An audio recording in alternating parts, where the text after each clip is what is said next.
Olá, tudo bem, amigos aqui do canal do Terra Corpo? Muito bem-vindos. Hoje eu vou falar aqui sobre as relações tóxicas, né?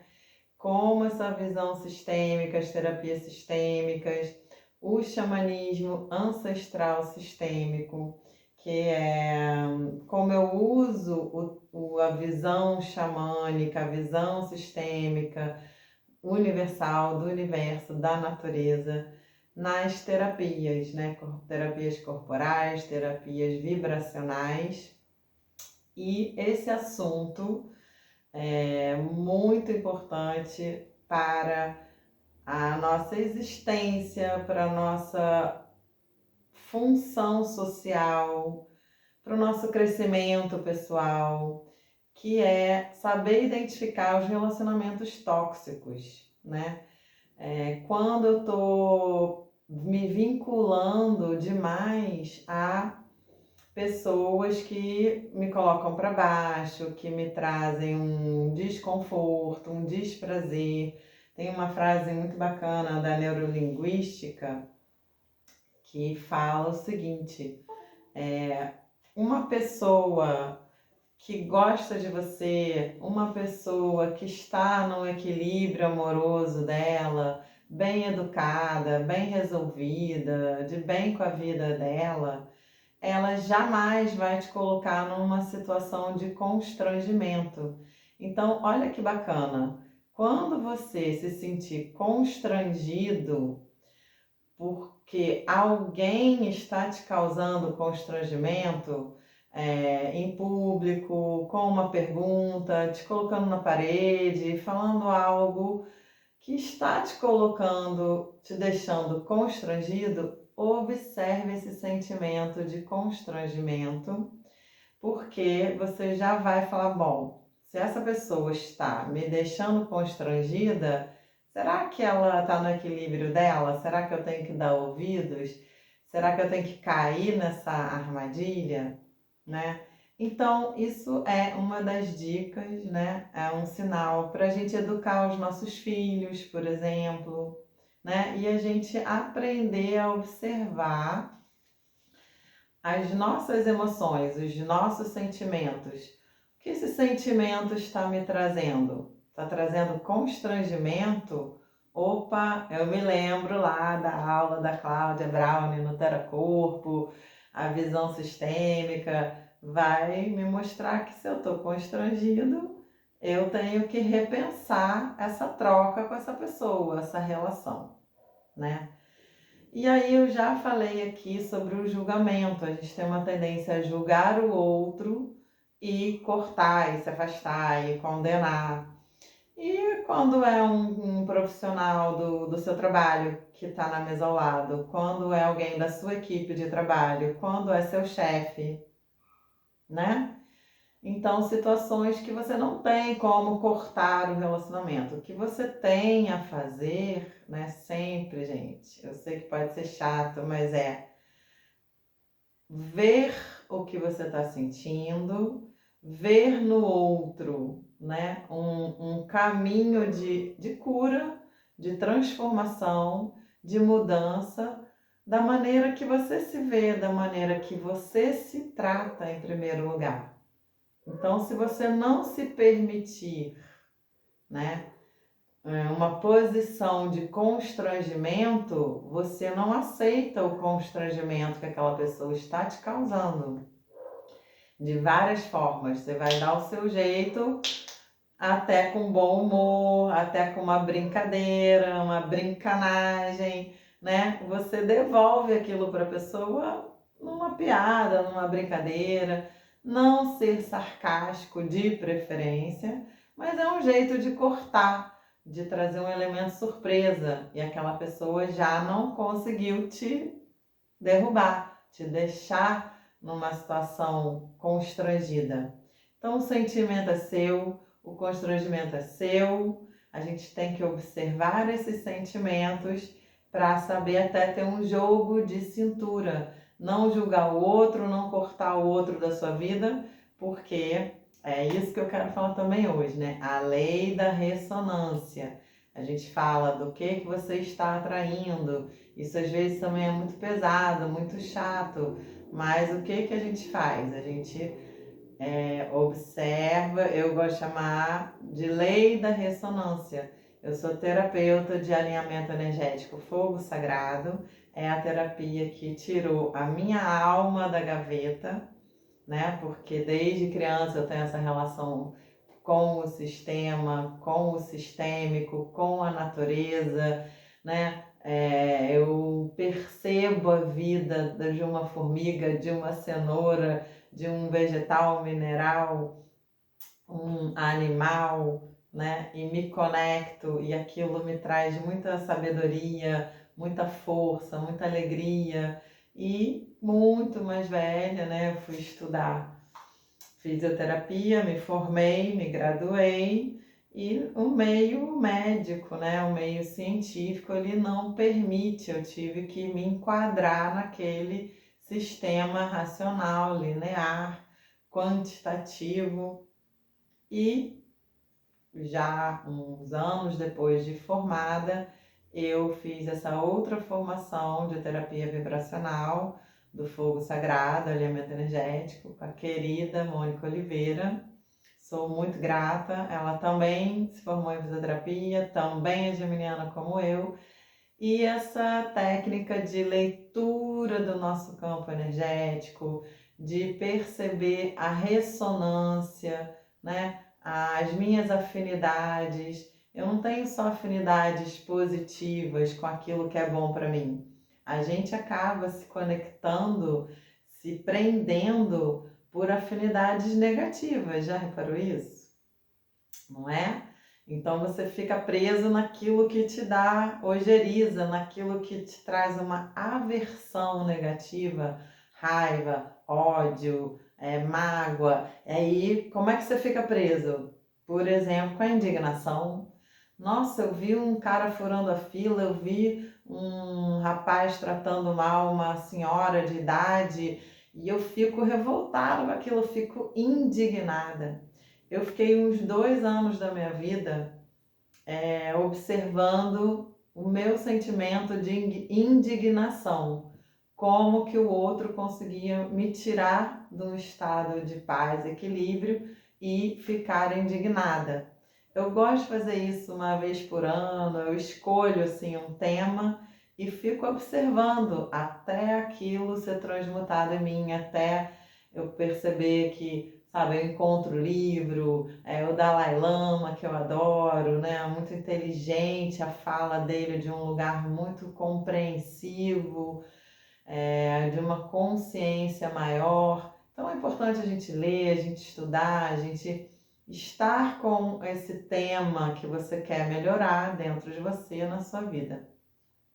E aí eu vou falar, né, aqui hoje para vocês, vamos falar agora dicas, né, de como a gente cuidar então dessa ressonância, né? Não basta eu identificar um relacionamento tóxico, mas seria tão bom, né, se algo puder já mudar dentro de mim, dentro, né, lá no meu inconsciente, os meus registros inconscientes, e eu nem vou mais fazer ressonância com esse tipo de energia, baixo astral, de competição, de constrangimento, de pessoas que usam o seu poder, né, para de alguma maneira só se sentem poderosas quando conseguem pisar no outro. Hoje em dia, e dentro da minha própria família, eu identifiquei esse tipo, né, de comportamento. E, sinceramente, eu fui deixando de ter mágoa daquilo para falar: meu Deus, essa pessoa é tão legal, essa pessoa da minha família é tão legal, ela tem uma capacidade tão grande. Qual a necessidade dela de pisar numa pessoa para se sentir melhor? Isso não é normal, gente, isso não é equilíbrio, né? Então você passa a entender que aquela pessoa tem uma necessidade muito grande de autoafirmação ou guarda de você uma mágoa da infância, que ela não tem consciência, que aquela criança, né, se sentiu magoada, se sentiu diminuída por você. E sem saber, sem perceber, ela ainda traz esse padrão que não é condizente com uma pessoa poderosa, com uma pessoa empoderada, com uma pessoa que está bem com ela mesma. Ou ela está bem com ela mesma e ainda está repetindo um padrãozinho lá dos 7, 8 anos de idade, gente. Então vamos estar atentos a tudo isso, né? Olhar para os nossos padrões, para as nossas repetições. Poxa, mas de repente eu não preciso mais daquilo. E, volto a dizer, as terapias sistêmicas, as terapias quânticas, que hoje, né, se dá esse nome, como o fogo sagrado, elemento energético, elas vai ser um profissional que vai te ajudar com um olhar neutro a fazer uma leitura do seu campo, a trazer do inconsciente algo para o seu consciente. É isso que um terapeuta faz, né? Então a gente vai falar aqui especificamente como o equilíbrio de troca, como as ordens da ajuda, que foi estudada por um alemão, Bert Hellinger, que criou a constelação familiar. A gente entender uma frase também que eu gosto muito, que diz o seguinte: o sofrimento nada mais é do que a diferença entre o que nós desejamos, entre o que é, a diferença entre o que é e o que nós desejamos, né? Então, hoje eu estou, sei lá, com uma dívida no banco, não tenho uma entrada financeira desejada na minha empresa, estou no vermelho. Um exemplo bem típico. E eu estou sofrendo porque eu gostaria, o meu desejo seria ter todo mês, sei lá, 500 mil na minha conta bancária. Não é bom? Então, o sofrimento, ele é essa diferença entre o meu desejo e o que eu tenho na realidade, né? Claro que ninguém deseja estar doente, ninguém deseja separar da pessoa que ama, ninguém deseja não viver um amor verdadeiro, ninguém deseja nada disso, ninguém deseja estar endividado, ninguém deseja viver na escassez. Então, por que que a gente não consegue sair desse lugar? E aí a gente vai entendendo, né? Primeiro, como eu estou me relacionando comigo mesma, com toda essa escassez, com toda essa limitação. Ou será que na minha família tem um padrão de muitas perdas, seja na área material, seja na área afetiva, né? E aí eu, por amor à minha família, isso que a constelação familiar fala, isso que a ressonância ensina também, né? Porque se eu venho de uma cultura familiar, por amor, por devoção, eu sigo aquele padrão familiar. E aí as pessoas que sentem dor e que realmente desejam uma mudança profunda, elas buscam as terapias, elas buscam a mudança, elas conseguem dar aquele salto e se lapidar e aí liberar aquele padrão antigo. Muitas também não conseguem e tudo bem, gente. Você vai viver o melhor possível, né, com tudo aquilo que você conhece, com tudo aquilo que você alcança, não é isso? Então vamos lá.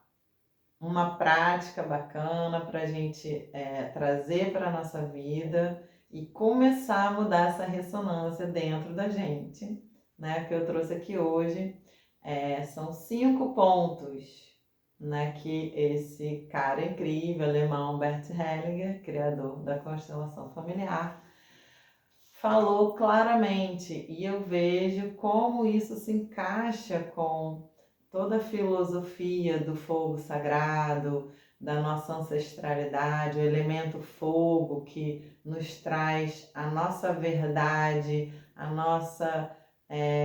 nosso vigor, né? A nossa espontaneidade, a expressão da nossa alma, do nosso ser, com toda a beleza, com toda a luz, né? Isso tudo é o fogo, o elemento fogo. Então a gente chama de fogo sagrado essa filosofia, né? De despertar para nossa consciência maior, nossa consciência divina, que na verdade é aquilo que a gente alcança meditando, cantando, se conectando com a natureza, com o universo, com a luz, aceitando as nossas sombras, né? Não é a gente querer ser perfeito, é a gente olhando para os nossos erros, os nossos defeitos, as nossas sombras e amando elas, acolhendo elas como a gente faz com uma criança que errou e ela precisa aprender. Então, se ela não escovar o dente, ela vai ter dor de dente, não é isso?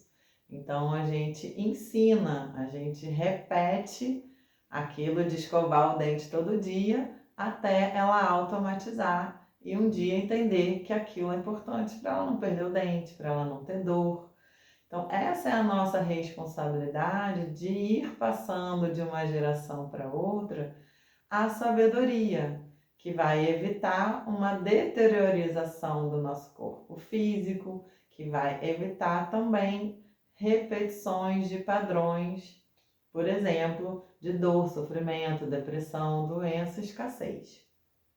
Então vamos lá, gente. Quais são essas 5 coisas que vocês podem prestar atenção e incluir, né, para não se prender nos emaranhados de outras pessoas, seja da sua família, seja no trabalho, na vida amorosa, com os amigos, os relacionamentos tóxicos. Primeiro, isso que eu falei, né? Entender que não é julgar o outro. Ah, não é o outro que está me intoxicando. É o quanto eu permito esse relacionamento me intoxicar. Eu posso amar uma pessoa que é drogada. E aí? Eu que vou dar o limite, o quanto eu posso conviver com aquilo, o quanto eu vou me intoxicar com aquilo ou não. Mas eu amo essa pessoa. É o caminho dela, é a dor dela, ela precisa daquela droga, daquele vício para vivenciar a evolução dela. Agora, eu me embolar com aquilo e eu ficar doente junto com ela, não é necessário, concordam? Então, a gente precisa acreditar no nosso poder pessoal, né? Ou não, conhecer os nossos limites e não passar do seu limite é o que vai evitar a ressonância com as coisas que são erradas para você.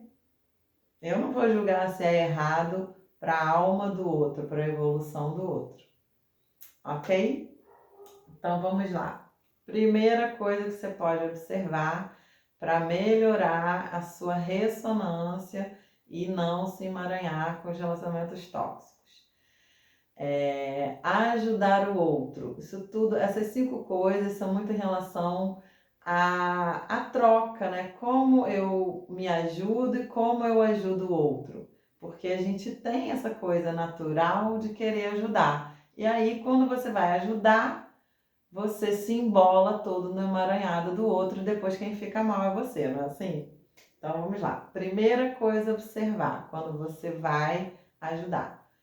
Ajude apenas aquilo que é necessário. A gente começa a ajudar e aí a gente vai, mete a mão na massa e começa a fazer muito mais, né? Você diz que vai ajudar a sua amiga a decorar a casa.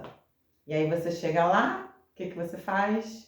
Ai, gente, mas tá muito entulhado esse armário. Aí você já desentulha, você já joga coisa no lixo. Aí, de repente, você acha que a cozinha tá muito suja, que o fogão não tá limpo, aí você vai e limpa o fogão, você limpa a geladeira, daqui a pouco você tá faxinando a casa da amiga, aí não tem o material que você quer para faxina, aí você sai, você vai comprar, aí você... Gente, olha só, né? Profissionalmente, ajuda muito, porque quando você paga por um serviço, a pessoa vai lá e cumpre a parte dela realizando aquele serviço. Mas ela não vai fazer 3 serviços, né? Você pagou por um e ela vai fazer 3. Sabe como é? Isso a gente não percebe, a gente quer fazer, a gente faz de coração, né? Mas não é onde você acaba se embolando no emaranhado do outro, levando seus próprios emaranhados, a sua necessidade vai além da necessidade do outro de receber, entende?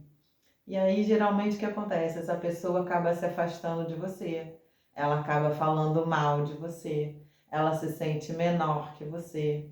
Então, prestem atenção, tá? Isso é muito importante.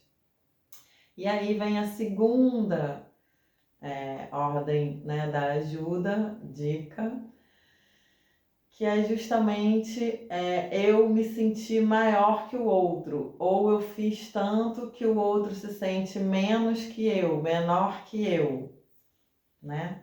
Então, quando a gente vai oferecer a nossa ajuda, quando a gente quer fazer algo por alguém que a gente ama, ou que a gente conheceu agora, que a gente quer ajudar, né?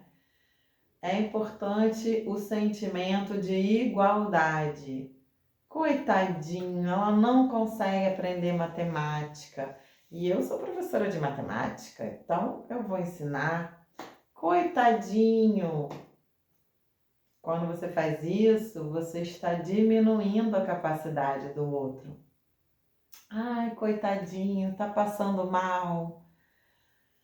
E passar mal é o momento daquele organismo se limpar, então ele não é coitadinho, né? Olha quanta coisa você está deixando de reverenciar, inclusive os antepassados daquela pessoa, né? Que hoje cada vez mais a gente traz para a nossa vida, para o nosso sistema familiar, essa consciência da força maior do sistema como um todo. É muito maior que eu, individualmente. Então, depende da minha postura, da minha reverência, de colocar o amor em ordem para que eu possa receber do sistema todo. Enquanto eu rejeito o meu sistema familiar, eu não recebo a força. E aí eu tenho que fazer força sozinho. E aí você é aquela pessoa que tenta as coisas e não consegue. Então, isso é um outro capítulo. Então, buscar o sentimento de igualdade. Quer ver um outro exemplo de você se sentir maior que o outro ou o outro se sentir diminuído pela sua ajuda toda, boazinha? Mães, né, que adotam, pais que adotam crianças. Então, como esse pai vai para a adoção? Ele vai por amor, ele vai aberto, né, a receber esse filho, né, na família, ou ele vai como salvador? Nossa, eu vou salvar essa criança, tá vendo? Eu adotei, foi abandonado, eu sou muito melhor que essa mãe, que esse pai que abandonou, eu vou dar tudo de bom para ele. A gente não conhece os pais biológicos, eles têm o lugar deles, isso é importante na educação emocional desse filho adotivo, né? A verdade, a sinceridade, as adoções no passado, né, gente, eram muito ligadas à culpa, à vergonha, as mulheres que eram expulsas das suas famílias porque engravidavam, mãe solteira. Então, tem muitos sentimentos humanos aí por trás, né? E os pais adotivos não têm que se sentir salvadores da pátria, melhores que os pais biológicos, porque a gente não conhece a história deles, não sabe o que eles passaram. E aí, né, vem a terceira ordem, né, a terceira ordem da ajuda, a dica de como eu posso ajudar o outro sem me embolar nos emaranhados do outro. E aí aquela relação se torna tóxica e você ainda vai lá e julga o outro, tá me intoxicando. É você que se permitiu embolar no emaranhado ajudando o outro. Então ajuda seguindo esses passos, tá bom?